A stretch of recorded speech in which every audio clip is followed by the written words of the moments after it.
अस्सलामुअलैकुम जनाब, क्या हाल चाल हैं आप सबके। दुआ है कि आप सब खुश रहें, आबाद रहें। आप देख रहे हैं एजे इलेक्ट्रिक यूट्यूब चैनल और मेरा नाम आमिर है। प्यारे दोस्तों, आज मैं मौजूद हूँ हरीपुर से चंद किलोमीटर फासले के ऊपर एक खूबसूरत गांव सराय साला में, जहां पर आज हम एक 6 किलोवाट का हाइब्रिड सोलर सिस्टम इंस्टॉल करने वाले हैं। वैसे तो इस सिस्टम के अंदर जो हम इन्वर्टर इस्तेमाल करेंगे वो हाइब्रिड होगा, लेकिन इस सिस्टम को हमें फ़िलहाल जो है वो ऑफ ग्रिड मोड के अंदर जो है वो चलाएंगे। इस सेटअप के अंदर हम लॉन्जी सोलर के 545 वाट के 8 अदद solar panel with customise structure और उसके साथ इन्वर्क्स सोलर एनर्जी की नाइट्रॉक्स सीरीज के एक 6 किलोवाट के हाइब्रिड सोलर इन्वर्टर और उसके साथ बैकअप के लिए हम इस्तेमाल करने वाले हैं जनाब पाइलनटेक की lithium ion battery UP 5000 model, जो कि 5000 लाइफ साइकिल्स के साथ आती है। इसके अलावा 48 वोल्ट 100 एम्पेयर की ये बैटरी है। तो मैं उम्मीद करता हूं कि ये 6 किलोवाट की सोलर सिस्टम की इंस्टॉलेशन पर मुश्तमिल वीडियो आपके काफ़ी सारे कॉन्सेप्ट सोलर सिस्टम के हवाले से क्लियर करने वाली है। ये वीडियो आपने शुरू से आखिर तक पूरी देखनी है। सबसे पहले बात कर लेते हैं जनाब यहाँ पर सोलर पैनल्स की माउंटिंग की, यानी कि स्ट्रक्चर की। तो जैसा कि मैं अपनी वीडियोस के अंदर डिस्कस करता रहता हूँ, आपको पता ही होगा कि ऐसा छत जहाँ पर आसपास कोई डबल स्टोरी मकान ना हो, कोई छत पे बाउंड्री वाल ना हो, कोई शेडो वाला ऑब्जेक्ट ना हो, कोई पानी की टंकी ना हो जो कि आपकी साउथ फेसिंग के ऊपर आ रही हो, तो वहाँ पर कोशिश ये की जाती है कि बजट को कम से कम रखने के लिए, कॉस्ट सेविंग करने के लिए गैल्वनाइज्ड जो फ्रेम होते हैं L2, L3 उनको इंस्टॉल किया जाता है। लेकिन ऐसी जगह जहां पर आसपास कोई शेडो वाला ऑब्जेक्ट हो, जैसा कि अभी जिस जगह पे मैं मौजूद हूं, यहां पर जो छत है, इस छत के ऊपर चारों अतराफ में तकरीबन 5 से 6 फुट की बाउंड्री वॉल जो है वो मौजूद है। तो यहाँ पर अब वो फ्रेम जो L2 या L3 फ्रेम्स हैं वो नहीं लग सकते, क्योंकि शेडो जो है वो सुबह और शाम के औकात में पड़ सकता है और सर्दियों में आपको पता है कि वैसे ही साए लंबे हो जाते हैं, तो सर्दियों में ये प्रॉब्लम ज़्यादा हो सकती है। तो इसलिए यहाँ पर लोकल वेल्डर्स की मदद से कस्टमाइज फैब्रिकेशन की जाएगी, जिसमें 3 बाई 3 इंच का जो 16 गेज का लोहे का पाइप होता है उसकी मदद से कॉलम खड़े किए जाएंगे और उसके ऊपर एक 1.5 बाई 1.5 इंच के पाइपों की मदद से फ्रेम बनाया जाएगा, जिसके ऊपर 8 के 8 पैनल जो हैं वो उनको कम्प्लीटली वेल्ड करके फिक्स कर दिया जाएगा। तो स्ट्रक्चर के बारे में भी मैं साथ साथ आपको गाइड करूंगा। इसके अलावा अगर बात कर ली जाए यहाँ पर सोलर पैनल्स की, तो हाफ कट मोनोपर्क टेक्नोलॉजी के ए ग्रेड टायर 1 जो 545 वाट के इस वक्त लॉन्जी सोलर के पैनल्स हैं वो हम इस्तेमाल करने वाले हैं। सोलर पैनल्स के इस वक्त मोस्ट कॉमनली यूज़ होने वाले जो ब्रांड्स हैं उनमें Longi, Canadian, Jinko, Trina, JA, Astro energy, ये मोस्ट कॉमनली यूज़ होते हैं। इनमें से आप कोई भी एक ब्रांड सेलेक्ट कर सकते हैं, किसी एक का इंतखाब कर सकते हैं। सब में आपको सेम परफॉर्मेंस, सेम एफिशिएंसी मिलती है। अब बात कर लेते हैं जनाब यहाँ पर जो हम सोलर इन्वर्टर और बैटरी इस्तेमाल करने वाले हैं उसके बारे में। तो यहाँ पर आप देख सकते हैं, मैंने सामने रखा हुआ है जनाब इन्वर्क्स सोलर एनर्जी का नाइट्रॉक्स सीरीज़ का 6 किलोवाट का एक single phase hybrid solar inverter, जो कि अभी रिसेंटली ऑलमोस्ट 1 साल हुआ है इसको लॉन्च हुए हुए। ये रेड कलर में आता है जनाब। 7500 वाट तक के पैनल्स आप इसके साथ अटैच कर सकते हैं। डुअल MPPT है, डुअल आउटपुट है, यानी कि 2 मुख्तलिफ साइज़, 2 मुख्तलिफ रेटिंग, 2 मुख्तलिफ वाटेज के पैनल्स आप इसके साथ अलग अलग MPPT के ऊपर जो है वो कनेक्ट कर सकते हैं। इसके अलावा इसके अंदर एक और फीचर जो कि मोस्ट कॉमनली इस्तेमाल होता है वो है डुअल आउटपुट, यानी कि आप इसके साथ हैवी लोड और लाइटिंग लोड दोनों के लिए अलग अलग चूँकि टर्मिनल्स मौजूद हैं, तो आप स्मार्ट लोड और लाइटिंग लोड को कनेक्ट कर सकते हैं। अगर बात कर ली जाए इसके साथ मौजूद एसेसरीज़ की, तो आप देख सकते हैं सबसे पहले इसके साथ एक अदद वाईफाई लॉगर स्टिक आती है, जिसकी मदद से आप इसकी ऑनलाइन मॉनिटरिंग कर सकते हैं जनाब। एक अदद करंट ट्रांसफार्मर यानी कि स्प्लिट कोर CT दिया जाता है, जो कि ग्रिड फीडिंग को रोकने के लिए जो है वो ऑफ ग्रिड मोड के अंदर इस्तेमाल होता है। इसके अलावा एक अदद कम्युनिकेशन केबल जो 2 या 2 से ज़्यादा पैनल्स को पैरेलल में करने के लिए डायरेक्टली इस्तेमाल होती है। MC4 कनेक्टर्स के 2 अदद पेयर्स, उसके साथ बैटरी की सेंसर और साथ में कुछ एंकर बोल्ट्स, जिनकी मदद से हम इस इन्वर्टर को दीवार के ऊपर माउंट करते हैं। इसी तरह से अगर लिथियम आयन बैटरी की बात कर ली जाए, तो मोस्ट कॉमनली इस्तेमाल होने वाली सबसे ज़्यादा जो बैटरी है वो जनाब इस वक्त पाकिस्तान में पाइलनटेक है। इसका मॉडल है UP 5000। 5000 लाइफ साइकिल्स हैं, यानी कि अगर आप डेली एक साइकिल भी इसका इस्तेमाल करें, लाइफ साइकिल का मतलब ये होता है कि जब एक बार बैटरी कम्प्लीटली चार्ज हो जाती है फिर कम्प्लीटली डिस्चार्ज होती है, इसको एक लाइफ साइकिल कहते हैं। तो साल में 365 दिन होते हैं, तो अगर आप डेली एक लाइफ साइकिल भी यूज़ करें तो ऑलमोस्ट 10 साल से ज़्यादा का अरसा जो है वो आपकी बैटरी निकाल सकती है। डिपेंड करता है इसके डेप्थ ऑफ डिस्चार्ज के ऊपर कि आप इसको डेली कितने % चार्ज करते हैं और कितने % डिस्चार्ज करते हैं। इसकी फ्रंट साइड के ऊपर आपको टर्मिनल्स नज़र आ रहे हैं जनाब, प्लस और माइनस के 2 टर्मिनल जो हैं वो दिए गए हैं। इसके अलावा यहाँ पर कुछ कम्युनिकेशन पोर्ट्स हैं डिप स्विचेस हैं, नीचे ऑन ऑफ का बटन है और इसके साथ SOC यानी कि स्टेट ऑफ चार्ज के लिए इंडिकेशन लाइट्स हैं जो कि आपको बैटरी का जो चार्जिंग परसेंटेज है वो शो करती हैं। अब ये है वो जगह जनाब जहाँ पर हमने अपने इन्वर्टर और बैटरी का जो पूरा इस सोलर सिस्टम का कंट्रोल एंड मॉनिटरिंग सिस्टम होगा उसको इंस्टॉल करना है। तो जैसा कि मैं पहले बताता रहता हूँ, आपको मेरी वीडियो से आइडिया होगा कि सबसे बेस्ट जगह, बेस्ट लोकेशन आपका इन्वर्टर इंस्टॉल करने के लिए वो होती है जहाँ पर आपकी जो DB होती है, घर का मेन डिस्ट्रीब्यूशन बोर्ड होता है, जहाँ पर मास्टर कंट्रोल होता है, ब्रेकर्स मौजूद होते हैं उसके साथ।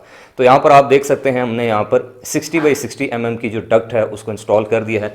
यहाँ पर वैसे ये ऑलरेडी एक शेल्फ बनी हुई थी, इसी के ऊपर हम लिथियम आयन बैटरी को प्लेस कर देंगे। अगर ये अवेलेबल ना हो तो आप इसको, अगर वॉल माउंटेड बैटरी आपके पास नहीं है तो आप AC के लिए जो ब्रैकेट्स मिलती हैं, AC का जो आउटडोर यूनिट होता है उसकी जो ब्रैकेट्स मिलती हैं उसको भी आप इसको हैंग करने के लिए इस्तेमाल कर सकते हैं। तो अब इसी तरह पैरेलल में आ जाएं जनाब स्ट्रक्चर की फैब्रिकेशन पे। तो यहाँ पर हम क्लाइंट की रिक्वायरमेंट के मुताबिक इसको जो 16 गेज के 1.5 बाई 1.5 इंच के पाइप होते हैं उनकी मदद से बना रहे हैं। एक और बात कि आपको कोई ऐसी कंपनी या ऐसा कोई इंस्टॉलर नहीं मिलेगा जो कि फ्री में किसी को सब कुछ सिखा दे, लेकिन चूँकि मैं एक बिल्कुल डिफरेंट डोमेन में काम कर रहा हूँ जो कि है कि सीखो और सिखाओ ताकि ज़्यादा से ज़्यादा लोगों को नफ़ा पहुँचे। तो मैं यहाँ पर जो मकामी वेल्डर्स हैं उन्हीं की मैन पावर को और उन्हीं की स्किल्स को इस्तेमाल करते हुए उनको मैं स्टेप बाय स्टेप जो है वो गाइड करता जा रहा हूँ। जब आप पाइपों की मदद से स्ट्रक्चर बनाते हैं तो उसका सबसे आसान सा फार्मूला ये होता है कि जितने भी आपके पैनल्स हैं, जैसे मिसाल के तौर पर यहाँ पर हम 9 पैनल्स का स्ट्रक्चर बना रहे हैं, तो हर पैनल के साइज़ के मुताबिक जो है वो आप एक चौकट्ठा बना लें। जितना पैनल का साइज़ है उसी हिसाब से आप पाइप काट कर जो है वो इस तरह से एक फ्रेम बना लें। उसके बाद सारे फ्रेम्स को पोर्ट्रेट या लैंडस्केप मोड में रख के, जिस तरह से भी आपकी जगह की सिचुएशन हो, आप उनमें 2 इंच का गैप रख के जो है वो उन सारे फ्रेम्स को आपस में वेल्ड कर दें और उसके बाद जो भी एंगल आपको रिक्वायर्ड हो उसके ऊपर आप जो कॉलम है उसकी कलम काट कर जो है वो नीचे लगा दें और उसके बाद पूरे स्ट्रक्चर को, पूरे फ्रेम को उसके ऊपर वेल्ड कर दें। अब चूंकि ये पहली दफ़ा इस तरह की चीज़ बना रहे हैं, क्योंकि दरवाजे खिड़कियाँ वेल्ड करने में और सोलर स्ट्रक्चर बनाने में थोड़ा सा फ़र्क होता है, इसके अंदर बिल्कुल आपको प्रिसाइज डायरेक्शन और एंगल चाहिए होता है, तो इस वजह से थोड़ी सी जो है वो कमज़ोरियाँ रह गई हैं, लेकिन फिर भी काफ़ी इन्होंने माशाल्लाह अच्छी कोशिश की है। तो जनाब आप देख सकते हैं कि यहाँ पर हमने इन्वर्टर को और DB बॉक्सेस को हैंग कर दिया है। उसके नीचे प्रॉपर जो है वो डक्ट्स लगा दी हैं दीवार के ऊपर, जिनके अंदर हम तारों को जो है वो प्रॉपरली ट्रेस करेंगे। अच्छा, यहाँ पर इन्वर्टर के हवाले से मैं आपको एक चीज़ बताऊँ तो एक चीज़ बड़ी डिसअपॉइंटिंग है और काफ़ी मायूसी हुई है देख के।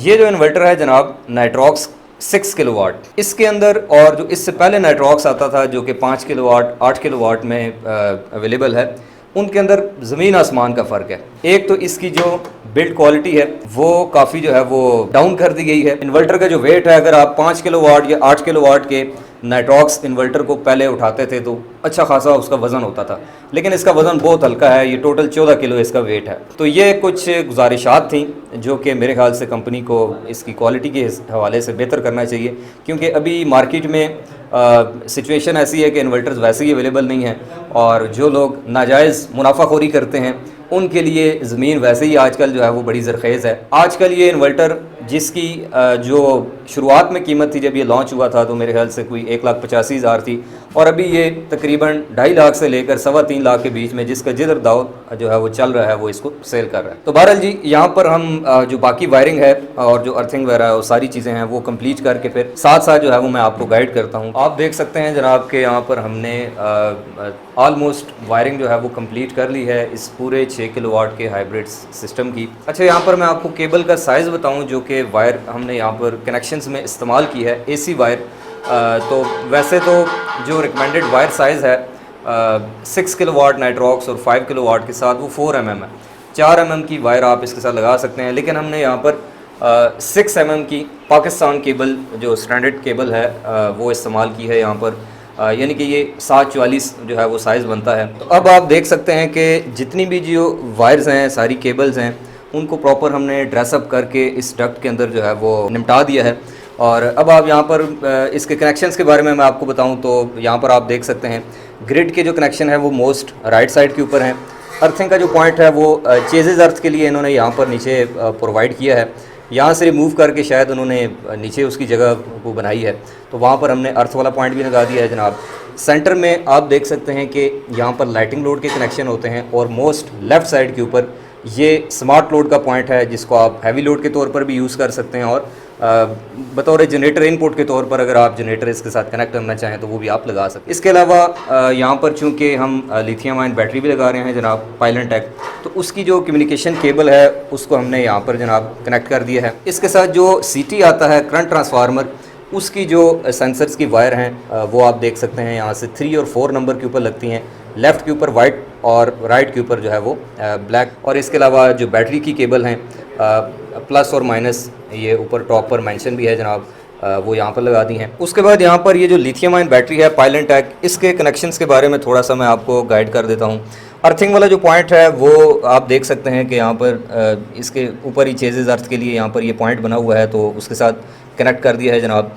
इसकी जो कम्युनिकेशन केबल है इसको हम यहाँ पर लगा देंगे, ये जो इसके ऊपर ये RJ45 की जो पोर्ट बनी हुई है इसके साथ। और उसके बाद जो बैटरीज़ की केबल्स हैं वो आप इसमें से कोई सा एक प्लस टर्मिनल सेलेक्ट कर लें, जैसे कि मैं ये वाला सेलेक्ट कर लेता हूँ। और उसके बाद इसके ऊपर ये एक छोटा सा स्विच दिया गया है जिसको आप प्रेस करेंगे और उसके बाद यहाँ पर इसको इंसर्ट करेंगे तो ये अंदर जाकर ऐसे लॉक हो जाएगा।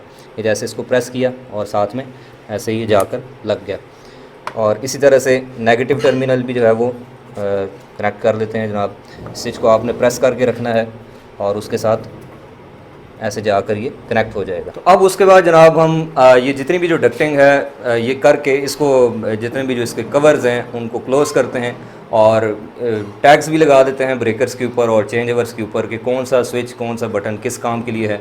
और उसके बाद फिर मैं आपको फाइनल लुक बताता हूँ कि इस पूरे हाइब्रिड 6 किलोवाट सोलर सिस्टम की क्या आई है। फाइनली जनाब आप देख सकते हैं कि यहाँ पर 1.5 बाई 1.5 इंच के और 3 बाई 3 इंच के जो आयरन के पाइप होते हैं 16 गेज के, उनकी मदद से कस्टमाइज फैब्रिकेशन पर मुश्तमिल हमारा ये जो एलिवेटेड स्ट्रक्चर है ये अब कंप्लीट हो चुका है, जिसमें हमने यहाँ पर जो लोकल वेल्डर्स से मुकामी उनकी मैन पावर को यूज़ करते हुए 9 पैनल्स का स्ट्रक्चर बनाया जो कि सारा लैंडस्केप में बना।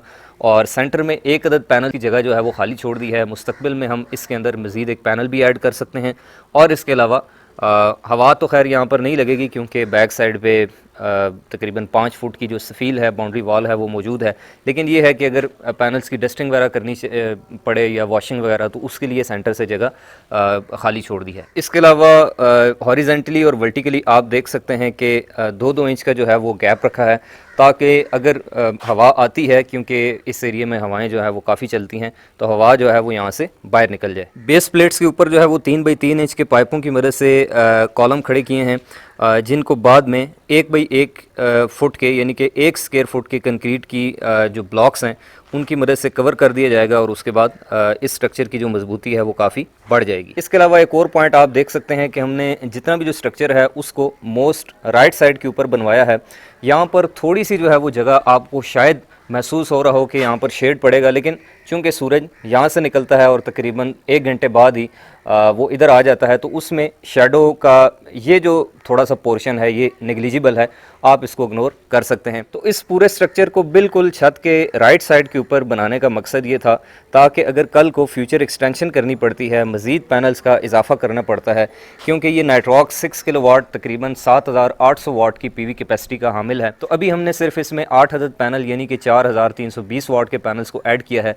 तो कल को अगर ये इस सिस्टम में पैनल्स का इजाफा करना चाहें तो इस साइड पे ये जो जगह खाली छोड़ी है यहाँ पर मज़ीद फैब्रिकेशन करके तो 6 अदद पैनल्स जो हैं वो लगाए जा सकेंगे। इसके अलावा PV की जो वायर्स हैं उनको आप देख सकते हैं कि दीवार के साथ प्रॉपरली पाइपों के अंदर जो है वो ले जाकर हमने एक ही स्ट्रिंग बनाई है। 8 के 8 जो सोलर पैनल्स हैं उनको आपस में सीरीज़ में कनेक्ट किया है, क्योंकि आपको पता है कि ये जितने भी हाइब्रिड इन्वर्टर्स हैं जो कि 3 किलोवाट से 10 किलोवाट की रेंज में आते हैं उनकी PV कैपेसिटी अराउंड 500 वोल्ट से 1000 वोल्ट के बीच में होती है। तो इन तमाम इन्वर्टर्स के साथ जितने भी पैनल आप यूज़ करें उन सब को आपने सीरीज़ में कनेक्ट करना होता है। इसका मतलब यह है कि तमाम सोलर पैनल्स को आप आपस में एंड टू एंड उनके MC4 कनेक्टर्स को जो है वो ज्वाइंट करते जाएं और यहाँ से आपके पास जो प्लस वाला टर्मिनल है, पॉजिटिव टर्मिनल, उसको आप मोस्ट जो आपका राइट साइड वाला या फिर किसी भी एक साइड वाला जो पैनल है उसके साथ कनेक्ट कर दें, और जो इसका नेगेटिव टर्मिनल है उसको आप दूसरी साइड वाले एंड के साथ जाकर जोड़ दें, तो इसको हम सीरीज़ कनेक्शन कहते हैं। बाद दोस्त इससे भी कंफ्यूज हो जाते हैं कि सीरीज़ और पैरेलल बनाए कैसे जाते हैं, ये कनेक्शंस की कॉन्फ़िगरेशन क्या होती है, तो इसके ऊपर भी मैंने वीडियो बनाई हुई है। अगर कोई इस हवाले से सीखना चाहे तो वो सीख सकता है ये वीडियो देख के। इसके अलावा हमने कोशिश की है कि सोलर पैनल्स के नीचे जितनी भी जो कनेक्शंस हैं, जो वायर्स हैं, उनको लटकाने के बजाय प्रॉपरली केबल टाइज की मदद से बांध दिया जाए या फिर उनको पीवीसी पाइप्स के अंदर मूव किया जाए, ताकि तारें जो हैं वो नीचे लटकती हुई नज़र ना आएँ और बुरी ना लगें। अच्छा, यहाँ पर मैं आपको एक कंपैरिजन बता दूं, गार्डर वाला स्ट्रक्चर और ये जो पाइपों वाला स्ट्रक्चर होता है इसके बीच में, क्योंकि बाद दोस्त कंफ्यूज होते हैं स्ट्रक्चर फैब्रिकेशन के वक्त। तो इन दोनों के अपने अपने फ़ायदे और नुकसानात हैं। मिसाल के तौर पर गार्डर वाले स्ट्रक्चर में अगर आपका छत वीक है, लेंटर आपका कमज़ोर है, तो उसमें यह है कि वेट गार्डर वाले स्ट्रक्चर का थोड़ा ज़्यादा होता है और ये स्ट्रक्चर थोड़ा सा लाइट वेटेड होता है। इसी तरह से गार्डर वाला स्ट्रक्चर ज़्यादा मजबूत होता है, उसकी लाइफ ज़्यादा होती है, और ये वाला जो स्ट्रक्चर है इसकी लाइफ कम होती है, क्योंकि ये चौकोर पाइप है। इसमें कहीं से अगर आपने कोई सुराख किया है और उस सुराख को आप बंद नहीं कर पाए, या फिर कहीं से किसी भी वजह से मौसमियाती तब्दीलियों की वजह से या फिर वक्त गुजरने के साथ साथ सुराख हो जाता है, उसके अंदर अगर पानी चला जाए तो उसके बाद जंग लगने की वजह से इस पाइप की जो लाइफ है वो कम हो जाती है, और उसके बाद इसी तरह से आपके स्ट्रक्चर की भी जो लाइफ है वो कम हो जाती है। हाँ, अगर आप इसको साथ साथ पेंट करवाते रहें तो फिर वो अलग बात है, लेकिन फिर भी ओवरऑल अगर कॉस्ट की बात की जाए तो गार्डर वाले स्ट्रक्चर से ये स्ट्रक्चर आपका निस्बतन तकरीबन आधी कीमत में तैयार हो जाता है। लेकिन आपको दोनों सूरतों में या कीमत पे कंप्रोमाइज़ करना पड़ता है या फिर मजबूती पे कंप्रोमाइज़ करना पड़ता है। इसी तरह से एक और पॉइंट जो कि लाइटनिंग अरेस्टर के हवाले से है, बाद जगहों पे अच्छे खासे समझदार लोग ये गलती करते हैं कि लाइटनिंग अरेस्टर को स्ट्रक्चर के ऊपर ही वेल्ड कर देते हैं, उसके साथ ही जोड़ देते हैं, और शायद वो खर्चा बचाते हैं अर्थ वायर का, जो कि अलग से एक अर्थ पिट या फिर अर्थ रॉड लगाना पड़ता है, और उसके लिए अर्थ वायर जो कि अच्छी खासी महंगी होती है, अगर आप प्रॉपर गेज की इस्तेमाल करें तो वो उसका शायद खर्चा बचाते हैं या फिर मेहनत बचाते हैं। उस सूरत में नुकसान ये होता है कि अगर लाइटनिंग स्ट्राइक हो, यानी कि आसमानी बिजली पड़े, और अगर खुदा ना खास्ता आपका लाइटनिंग अरेस्टर उसको कैप्चर कर ले, तो फिर उस सूरत में आपका वो जो स्ट्रक्चर है वो पूरा उड़ने के चांसेस होते हैं, या फिर सोलर पैनल्स भी डैमेज होने का खतरा होता है। तो आप जब भी लाइटनिंग अरेस्टर लगाएं अपने सोलर सिस्टम में, तो इस चीज़ का ख्याल रखें कि आप सोलर स्ट्रक्चर से लाइटनिंग अरेस्टर को आइसोलेट करें, यानी कि दोनों की जो लोकेशन है वो डिफरेंट होनी चाहिए, और लाइटनिंग अरेस्टर के लिए हमेशा अलग से अर्थ पॉइंट इस्तेमाल करें। तो फाइनली जनाब आप देख सकते हैं कि यहाँ पर हमारा 6 किलोवाट का हाइब्रिड सोलर सिस्टम जो कि अभी हमने ऑफ ग्रिड मोड के अंदर इंस्टॉल किया है, जिसमें लगाए हमने लॉन्जी कंपनी के 8 अदद मोनोपर्क हाफ कट टेक्नोलॉजी के 545 वाट के solar panels with customise fabrication, और उसके साथ 6 किलोवाट का single phase hybrid solar inverter जो कि नाइट्रॉक्स सीरीज़ का है, और उसके साथ पाइलनटेक UP 5000 जो लिथियम आयन बैटरी है वो कनेक्ट की है।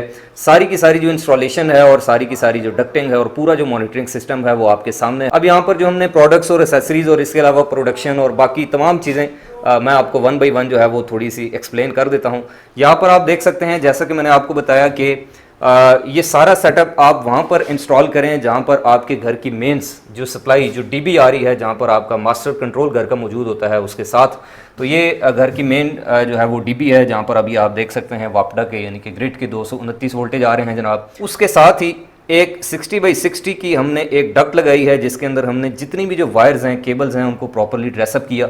उसके बाद यहाँ पर सबसे पहले ये जो छोटा सा एक प्यारा सा घर बना हुआ है जनाब, इसके अंदर हमने एक अदद double pole single phase supply के लिए जो है वो AC ब्रेकर इंस्टॉल किया, जो कि वापडा इन के तौर पे है, जिसको अगर मैं ऑफ करता हूँ, बंद करता हूँ, तो इस इन्वर्टर के अंदर जो ग्रिड की सप्लाई, वापडा की सप्लाई जा रही है वो जानी बंद हो जाएगी। उसके साथ आप देख सकते हैं जनाब, यहाँ पर हमने लगाए हैं 2 अदद डिस्ट्रीब्यूशन बॉक्सेस, जिनमें से ये जो बॉक्स है इसके अंदर हमने लगाई हैं जनाब सिर्फ SPDs यानी कि सर्ज प्रोटेक्शन डिवाइसेस, जिनमें लेफ्ट साइड के ऊपर AC सर्ज प्रोटेक्शन डिवाइस है और राइट साइड के ऊपर DC सर्ज प्रोटेक्शन डिवाइस है यानी कि DC SPD। अब चूंकि यहाँ पर सोलर पैनल्स की तरफ से एक ही स्ट्रिंग आ रही है, तो इसलिए अभी यहाँ पर सिर्फ एक अदद SPD हमने जो है वो कनेक्ट की है। इस पूरे सेटअप के अंदर हमने टोटल नेपरा के रूल्स के अकॉर्डिंगली 3 अर्थिंग्स की हैं। एक अर्थिंग AC की जो कि इन्वर्टर के लिए होती है, दूसरी अर्थिंग DC की जनाब, और तीसरी जो अर्थिंग है वो लाइटनिंग अरेस्टर के लिए की है। इसी तरह से उसके साथ आप देख सकते हैं जनाब ये दूसरा डिस्ट्रीब्यूशन बॉक्स, जिसके अंदर हमने ऊपर सबसे पहले आप देखें तो 3 अदद आपको इंडिकेशन लाइट्स नज़र आ रही हैं जनाब, जिनमें सबसे पहले नंबर पर जो इंडिकेशन है ये वापडा की मौजूदगी का पता चलाती है। सेंटर वाली जो इंडिकेशन है ऑरेंज कलर में, ये दिखाती है भाई इस वक्त आपका लोड चल रहा है या फिर नहीं चल रहा। और जो ग्रीन इंडिकेशन है ये इन्वर्टर की सप्लाई को शो करती है, यानी कि आपकी सोलर की जो सप्लाई है वो मौजूद है या फिर नहीं। और इसी तरह से लाइटिंग लोड और हैवी लोड दोनों के लिए अलग अलग सोलर टू वापडा और वापडा टू सोलर की मैनुअल स्विचिंग के लिए चेंज ओवर लगाए हैं जनाब। अगर आप कभी आपका जो सिस्टम है ये फॉल्ट मोड पे जाए, इन्वर्टर उतारना पड़े या फिर इमरजेंसी की सूरत हाल हो, तो उस सूरत में आप दोनों चेंज ओवर्स की जो नॉब है उसको पोजीशन नंबर 1 के ऊपर, यानी कि ग्रिड की ये जो मीटर बनाया है हमने इसके ऊपर करके जो है वो आप डायरेक्टली सारे के सारे जो लोड है उसको वापडा के ऊपर शिफ्ट कर सकते हैं। अभी आप देख सकते हैं कि ये सोलर के ऊपर है। इसी तरह से यहाँ पर नीचे आपको मैं दिखाऊं तो मोस्ट लेफ्ट साइड के ऊपर एक अदद over and under voltage protection device है जो कि मोरा कंपनी की है जनाब। उसके साथ एक अदद टॉमसन का 16 एम्पेयर का डीसी ब्रेकर है जिसके नीचे हमने सोलर का टैग लगा दिया है जो कि सोलर पैनल्स और इन्वर्टर के दरमियान लगा है। लाइटिंग लोड के लिए अलग से एक 32 एम्पेयर का ब्रेकर और हैवी लोड के लिए अलग से एक सिंगल पोल 20 एम्पेयर का ब्रेकर लगा है। ये टैग जो हैं ये उल्टे इसलिए लगाए हैं क्योंकि अभी इस पूरे घर में कोई भी लोड ऐसा नहीं है जो हैवी हो। बाद में इन्होंने एयर कंडीशनर वाला इंस्टॉल करने हैं तो उस वक्त हम इन दोनों को जो है वो आपस में स्वैप कर देंगे, लेकिन उससे पहले ये टैग जो हैं वो हमने खुद से उस तरह से लगाए हैं जिस तरह से अभी सिस्टम जो है वो वर्क कर रहा है। तो ये आ गया जनाब आपका दूसरा डिस्ट्रीब्यूशन बॉक्स। और उसके बाद है जनाब हमारा नाइट्रॉक्स सीरीज़ का 6 किलोवाट का single phase hybrid solar inverter, जिसके नीचे जितनी भी जो वायर्स हैं वो आप देख सकते हैं कि हमने आधी इंची के जो फ्लेक्सिबल पाइप हैं उनकी मदद से डक्ट्स के अंदर जो है वो प्लेस कर दिया है। कोई भी तार ओपन नहीं छोड़ी और जितना भी जो काम है वो आप देख सकते हैं कि प्रॉपर खूबसूरती से किया है। राइट साइड के ऊपर आप आ जाएं तो आप देख सकते हैं जनाब के यहाँ पर एक कंक्रीट की शेल्फ पहले से मौजूद थी जिसके ऊपर हमने पायलन टेक की UP 5000 मॉडल की लिथियम आयन बैटरी को जो है वो प्लेस कर दिया है। और इन्वर्टर से जो वायर्स हैं, चाहे वो कम्युनिकेशन की वायर्स हों, इसकी अर्थ वायर हो और बैटरीज की जो मेन केबल हैं वो भी यहाँ पर लगा दी हैं जनाब। अभी जो इसका SOC है, SOC का मतलब होता है स्टेट ऑफ चार्ज, यानी कि बैटरी इस वक्त कितने % चार्ज है। तो इसके लिए यहाँ पर 6 अदद इंडिकेशन लाइट्स दी गई हैं। अभी ये 6 की 6 ऑन है तो इसका मतलब है बैटरी इस वक्त 100% चार्ज है। और यही जो स्टेटस है वो आपको ऑलमोस्ट इन्वर्टर की स्क्रीन के ऊपर भी जो है वो दिखाई देगा। तकरीबन 97% जो है वो बैटरी इस वक्त हमारी चार्ज है। तो यहाँ पर आप देख सकते हैं जनाब अभी 4:36 का वक्त है। बाहर मौसम जो है वो बड़ा ज़बरदस्त किस्म का हुआ है, बारिश आने वाली है, इसीलिए सोलर की प्रोडक्शन आपको तकरीबन बहुत कम दिखाई देगी। अभी सिर्फ 298 वाट जो हैं वो आ रहे हैं और लोड हमारा चल रहा है जनाब 655 वाट, जिसमें से 298 वाट जो है वो सोलर प्रोवाइड कर रहा है और बाकी के 440 वाट जो है वो बैटरी प्रोवाइड कर रही है। तो इस पूरे सिस्टम की जो कन्फिग्रेशन है उसको हमने SBU प्रायोरिटी पे रखा है, यानी कि फर्स्ट प्रायोरिटी लोड चलाने की सोलर होगी। जो पावर मज़ीद चाहिए होगी, यानी कि अगर लोड की ज़रूरत ज़्यादा है और सोलर की प्रोडक्शन कम आ रही है उस टाइम पे, तो बाकी जितना भी लोड है वो सारा बैटरीज जो है वो शेयर करेंगी। इसी तरह से जब शाम को सूरज गुरूब हो जाएगा तो लोड सारा बैटरीज पे शिफ्ट हो जाएगा और बैटरी जब 50% डिस्चार्ज हो जाएगी तो उसके बाद आपका सारा का सारा लोड जो है वो वापडा के ऊपर शिफ्ट हो जाएगा, ताकि in case of load shedding रात को अगर आपकी बिजली बाद में जाती है तो वो जो 50% बैटरी है वो आपको एमरजेंसी की सूरत में बिजली है वो प्रोवाइड कर सके। अब इसमें स्टेप नंबर 1 ये है कि अभी लोड को जो है वो मैंने ऑफ़ किया हुआ है। सिर्फ लिथियम आयन बैटरी जो है वो सोलर की सप्लाई से चार्ज हो रही है। और अगर मैं आपको इसकी सेटिंग दिखाऊँ बैटरी की, तो आप देख सकते हैं कि बैटरी की जो वापडा चार्जिंग है वो यहाँ से हमने अनचेक कर दी है, यानी कि बैटरियाँ वापडा से हमने इस बैटरी को चार्ज नहीं करना। उसकी वजह यह है कि एक तो ये बैटरी बहुत बड़ी है, यानी कि इसको चार्ज होने के लिए अच्छी खासी पावर चाहिए। दूसरी चीज़, जब आपके पास सोलर की सप्लाई अवेलेबल हो तो फिर मकसद नहीं रहता वापडा से इसको चार्ज करना, और वैसे भी जब वो वापडा से चार्ज करेगी तो उतने ज़्यादा यूनिट्स आपकी कंज्यूम करेगी। तो अभी लोड जो है वो आप देख सकते हैं बंद है, सिर्फ सोलर की सप्लाई से बैटरी चार्ज हो रही है। और अभी बैटरी की जो कैपेसिटी है, यानी कि स्टेट ऑफ चार्ज SOC जिसको कहते हैं, वो 80% है। आप देख सकते हैं कि बैटरी तकरीबन 2340 वाट से चार्ज हो रही है। अगर इसके ऊपर हम क्लिक करें तो आप देख सकते हैं जनाब 2338 वाट माइनस लिखा हुआ है, यानी कि ये ले रही है। और ये सारी की सारी जो पावर है वो आप देख सकते हैं जनाब के सोलर से आ रही है। सोलर के वोल्टेज आ रहे हैं 308, करंट आ रही है 8 एम्पेयर, और इसके अलावा टोटल जो पावर आ रही है जनाब वो है 2418 वाट। अभी इसको हमने ऑन किया है। हम स्क्रीन के ऊपर क्लिक करके इसकी एनर्जी भी बाद में चेक कर सकते हैं, या फिर ये जो नीचे डिवाइस लगी है वाईफाई लॉगर स्टिक, इसकी मदद से इसकी ऑनलाइन मॉनिटरिंग भी कर सकते हैं। अस्सलाम वालेकुम, मेरा नाम शकील अहमद है। मैं हरीपुर से तल्लक रखता हूँ। Since 16 year I am working here in Saudi Arabia as electrical engineer in Saudi electricity company now. Pakistan में मुझे अपने घर के लिए एक सिस्टम इंस्टॉल करवाना था 5 to 6 किलोवाट का, जिसके लिए मैंने काफ़ी सारे बंदों से रब्ता किया और YouTube के ज़रिए मुझे आमिर साहब की काफ़ी वीडियो देखने का मौका मिला, तो मैंने इनसे रब्ता किया, तो इनसे डील वगैरह फाइनल होगी। अल्हम्दुलिल्लाह उन्होंने मुझे एक सिस्टम इंस्टॉल करके दिया जिससे मैं बहुत ज़्यादा सेटिस्फाई हूँ। ठीक है, उसकी 2-3 वजूहात हैं। पहली वजह तो ये है कि इन्होंने मुझे जो प्रॉमिस किया था, जिस तरह का क्वालिटी का मटेरियल इंस्टॉल करने का, वैसा ही मटेरियल इन्होंने मुझे प्रोवाइड किया है। दूसरी बात, जो इन्होंने डेडलाइन दी थी कि within this time we will install the system, तो एज इट इज़ इन्होंने मुझे सिस्टम इंस्टॉल करके दिया। और तीसरी और इंतहाई इंपॉर्टेंट, जो इनकी माशाल्लाह टेक्निकल टीम है वो बहुत ही एक्सपर्ट है और कोऑपरेटिव है। जो उन्होंने सर्विसेज प्रोवाइड की हैं वो बहुत ही क्वालिटी सर्विसेज हैं, तो इनसे मैं बहुत ही मुतमिन हूँ। तो दुआगो हूँ कि अल्लाह पाक इनको मज़ीद तरक्की दे। Thank you very much. अस्सलाम वालेकुम। अभी इनका जो मीटर है वापडा का, जो एनर्जी मीटर है, वो सिंगल फेज मीटर जो है वो लगा हुआ है। और इनकी ये ख्वाहिश है, हमारे जो क्लाइंट हैं यहाँ पर शकील साहब, कि इसी सिस्टम के अंदर वो ग्रीन मीटर यानी कि नेट मीटरिंग वाली जो सहूलत है उसको भी अवेल करें। तो नेट मीटरिंग के लिए जो पहली शर्त होती है सबसे, वो याद रखें कि आपके घर के बाहर, यानी कि जिस लाइन से आपने कनेक्शन लेना है वो लाइन घर के बाहर 3 फेज़ होनी चाहिए, यानी कि खंभे के ऊपर 4 तारें जो हैं वो होनी चाहिए, जो कि इनकी अवेलेबल हैं, ट्रांसफार्मर इनके करीब है। और अभी इनका जो कनेक्शन है वो सिंगल फेज़ है, जिसको हम चेंज ऑफ टैरिफ या एक्सटेंशन ऑफ लोड करके उसके बाद नेट मीटरिंग के लिए अप्लाई करेंगे। और ये जो सिस्टम है ये हमारा फुल फ्लैज एक हाइब्रिड सिस्टम जो है वो बन जाएगा। और एक्स्ट्रा जितनी भी बिजली बनेगी वो सारी ग्रिड में रिवर्स हो जाएगी, और इनका जो बिल है जो थोड़ा बहुत अभी आ सकता है वो भी ज़ीरो हो जाएगा। अच्छा, आखिर में अब मैं आपको इस पूरे सेटअप की कॉस्ट के बारे में बताऊं तो अभी पाकिस्तान में वैसे ही सोलर के हवाले से जो सिचुएशन है वो थोड़ी सी अजीब सी चल रही है। तो आज की डेट में यानी कि सितंबर 2022 के अंदर इस पूरे सिस्टम की जो कॉस्ट है वो तकरीबन 11.5 लाख रुपए आई है। और आपको ये 6 किलोवाट विद 4 किलोवाट पीवी के साथ कॉस्ट अगर ज़्यादा लग रही है तो उसकी वजह यह है कि ये जो सोलर इन्वर्टर है इस वक्त चूँकि इन्वर्टर्स की मार्केट में शॉर्टेज चल रही है।